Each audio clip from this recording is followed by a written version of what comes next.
Welcome to the recap for stage 6 of the 2021 Cape Epic. A lot of rain overnight made for really muddy and slippery conditions. And it actually made it so that they shortened the course. Let's get into the numbers. 81 kilometers for length, which is roughly 50 miles, and 1,850 meters of climbing, which is roughly 6,000 feet of climbing. That gave us a climb to distance ratio of about 121 feet climbed per mile, or 23 meters climbed per kilometer. That's about average for the rest of the stages that we've had. That's right there in the middle of what we had. The terrain was a bit different in this area. The dirt has a pretty weak composition, so it's really affected by rain and water. So there were a lot of drainage kind of trenches that we had cutting across the trails. And then there were also a lot of water bars that were designed into the trails. If it was dry, I assume the dirt would have been extremely hard packed and slippery with kind of like very tiny little pebbles on top. But the rain actually kind of helped it because it made it a bit more grippy. Those water bars and ruts, though, made it so that it liked to steal your momentum at every chance that it got. So it was pretty tough to get into a flow. There's a lot of fire road today as well, especially in the early part of the stage. So with all of that said, let's get into the team's reports. So guys, check in from our second last day of this epic week. Stage six, day 7. Today got shortened a little bit because of the weather, like I said yesterday. Still a pretty hard day, some really muddy conditions. Luckily, didn't get rained on too much. It's just muddy. Overall, another solid day, keeping it consistent.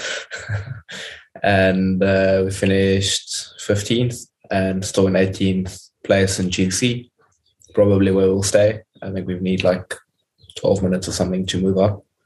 So, just play it safe tomorrow, stay out of trouble.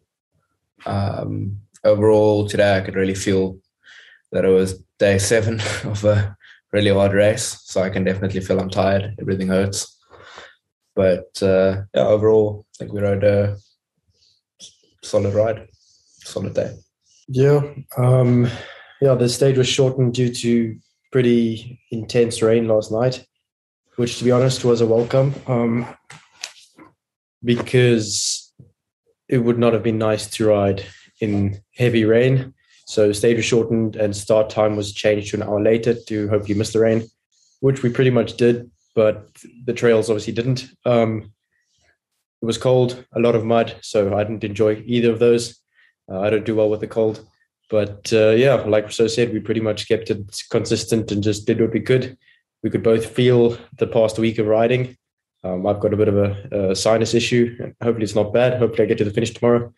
Definitely my legs were feeling it. But otherwise it was, the last few Ks was nice because we knew we were getting home.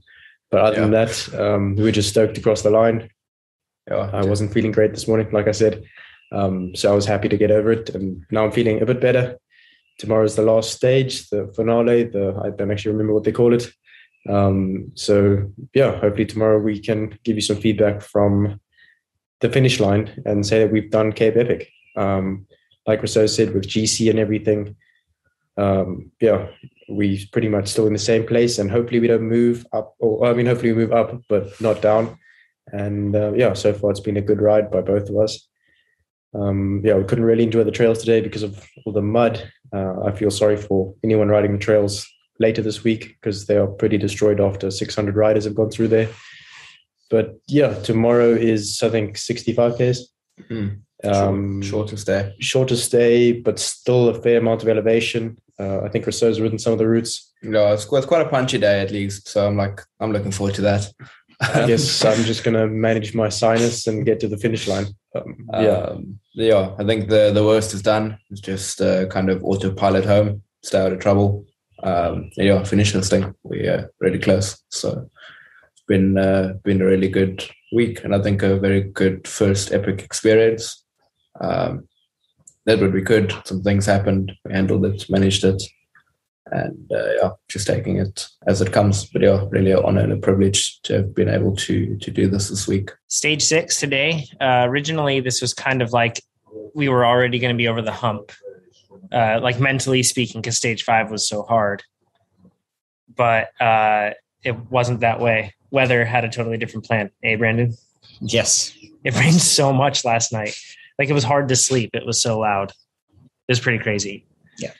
It was red. Yeah. And the mud was, especially in the beginning. Yes. We started out and probably, I don't know, 200 or 300 meters in, there is just mud field and deep mud. Yeah. Like really deep, like pedals were scraping through at times. Like the ruts were deep enough that you were hitting your feet.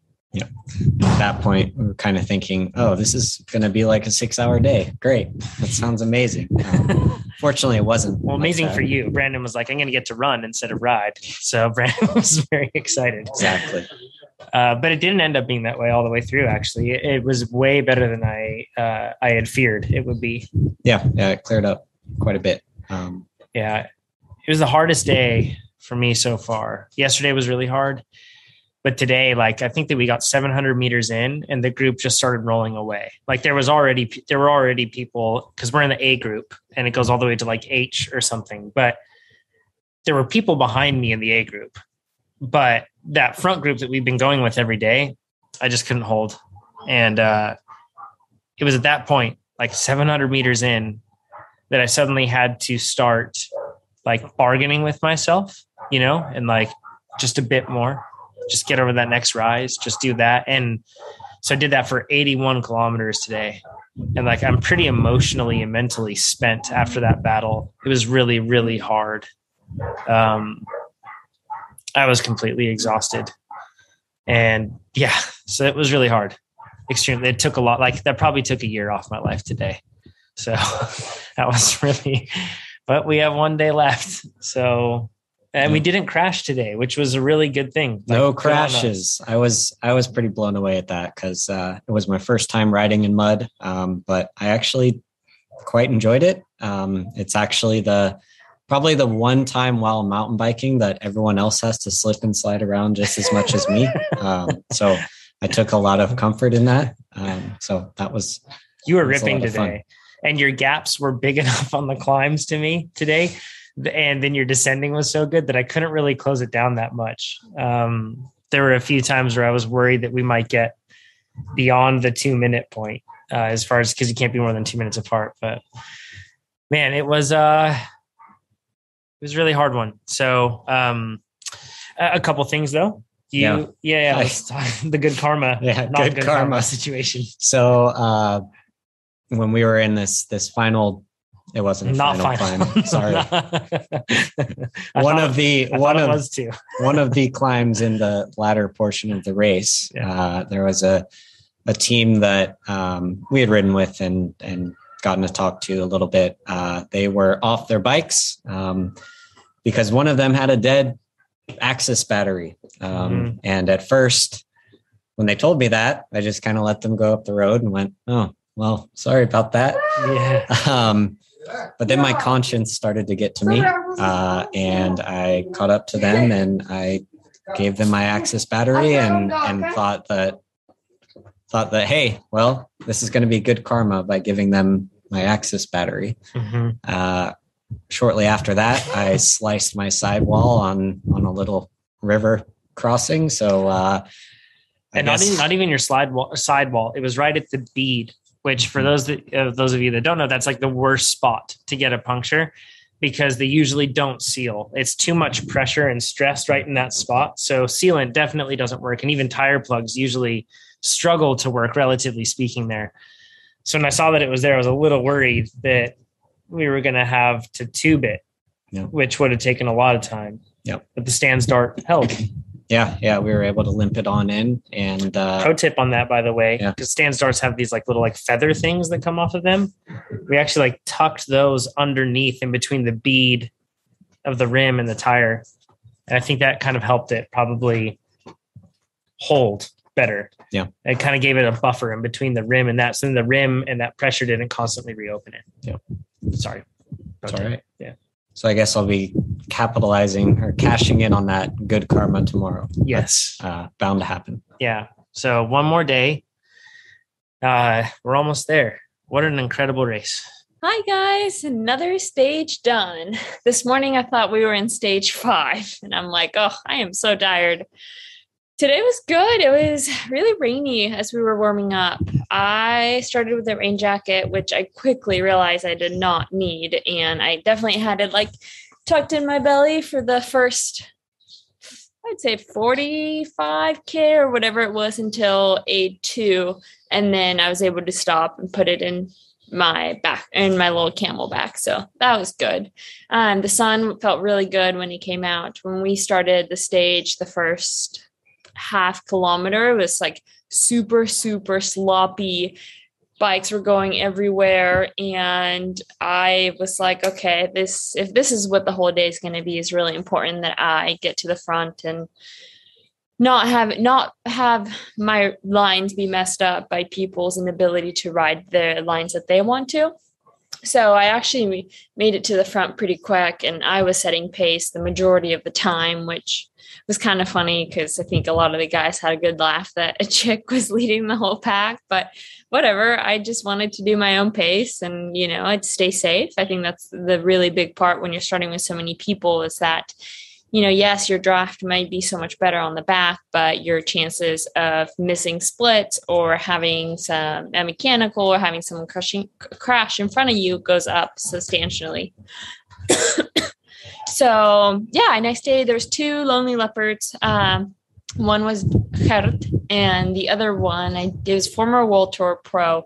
I kind of stayed with them for the first 50K. I jokingly kept telling them, you guys are on a recovery spin because I should not be hanging out with you for this long. Normally I make it like 10, maybe 15K, but not that long amount of time. But, it was good to talk to them and earn their respect over the past few days by showing them that, I'm pretty fit and I'm pretty good at riding a bicycle, not only up, but also down. And they told me that if I ever come back, I should really come and contest the UCI, the pro women race. So we'll see if I come back. I mean, I'm definitely interested. I think this race has been a lot more fun than I imagined. It's been hard, but it hasn't taken it out of me like I thought that it would. And progressively each day I've been getting better and better. Like we work with a massage group that kind of takes care of everybody here at Cape Epic. It's like an add-on service that you can do. And the guy I worked with today, he's like working on my legs, and he's like, did you actually ride today? Like, your legs don't feel like you raced your bike. Like, they feel better than yesterday. So it's really good to know that my body's adapting, and, the training I have done over the past 5 years, but also over the past year as I built for the Olympics, has really increased my ability to respond well to these really high days.